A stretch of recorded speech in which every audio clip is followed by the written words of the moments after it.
Tuan-tuan perempuan kena tahu cara untuk senyum. Abang Bat tahu tuan-tuan perempuan memang selalu senyum. Cuma. Apa kata Abang Bat sebut cuma, tuan-tuan perempuan buat yang bergaung tu. Boleh tak? Abang Bat tahu tuan-tuan perempuan semua tahu cara nak senyum. Cuma. Oh, bagus.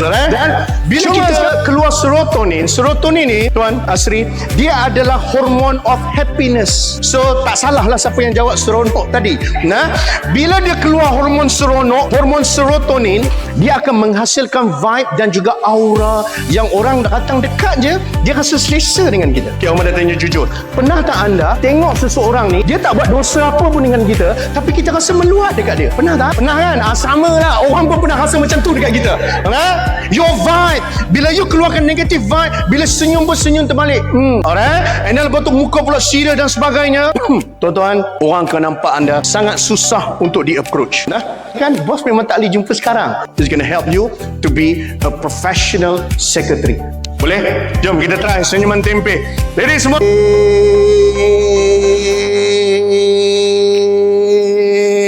Dia macam hospital orang gila dah. Okay, Abang buat gurau.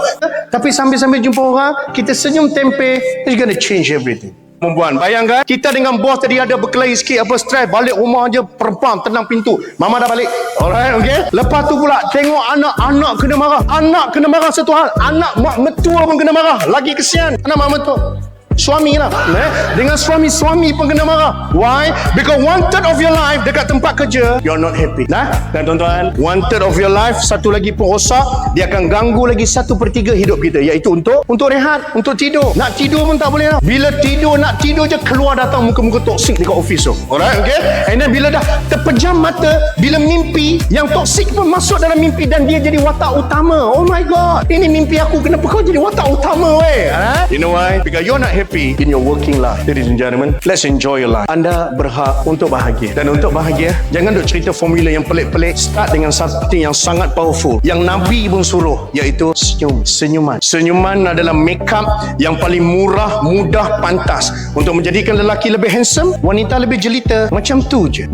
Apa dia nak siap sekarang? Betul? Kalau dia kata tak urgent. Kalau dia kata urgent, maksud dia apa? Semalam dah kena siap. Betul? Ni kata, ni tak urgent. Tak urgent. Kau jangan percaya sangat. Maksud tak urgent, lepas tu cepat-cepat siapkan. Betul? Anda power lah tuan-tuan perempuan. Anda sebenarnya bagus. Anda sebenarnya hebat. Dan yang kedua adalah anda kena sopan. Sopan santun anak Melayu. Dah betul? Oh, tak memang tak nyanyi lagu Melayu. Berpeluk tubuh ini akan menampakkan yang anda dalam defensive mode. Defensive mode ini bermaksud anda tak nak terima apa-apa, anda sangat-sangat defensif, dan ini menyebabkan orang susah nak approach anda. Apa yang patut kita buat adalah tuan-tuan dan perempuan, tangan ini jangan dibuat begini. Dalam macam ni. Lepas tu tangan kadang-kadang ada yang letak dekat macam ni. Lepas tu kaki pula macam ni. Ding ding ding ding ding ding ding ding ding ding ding ding ding. Orang nampak macam tu dia risau, dia rasa macam ni sekretari ke pembunuh upahan. Apa yang dia kena buat adalah dari sudut sopan, nampak approachable. Dan to looks approachable adalah anda kena selalu nampakkan tapak tangan anda. Bila kita bercakap, kita nampak tapak tangan. Orang akan share lebih detail sekejap lagi, tapi asasnya adalah kesopanan anda dengan cara menggerakkan tangan. Kalau kita nak tunjuk, macam mana cara nak tunjuk tuan-tuan? Tangan macam ni, betul? Alright, macam ni kan? Sebenarnya kan. Orang betul asal ni mungkin adab kita lah orang Melayu Alright, okay? Nak tunjuk hormat, betul? Kita tunjuk dengan ibu. Kalau ibu yang cakap memang betul lah, sebab mak kita tak pernah bohong. Alright, okay? Baik. Walaupun asasnya tunjuk adalah inilah tunjuk. Sebab tu nama dia jari telunjuk, betul? Dia bukan jari pengorek hidung, betul? Nama dia adalah jari telunjuk. Dan kalau dalam English pun dia panggil apa? Index finger. Pointing. We are pointing our finger. So ini adalah jari telunjuk, betul? Alright. Cuma dalam dunia kita untuk menampakkan kesopanan dan kesusilaan, kita guna tangan macam ni. Betul tak?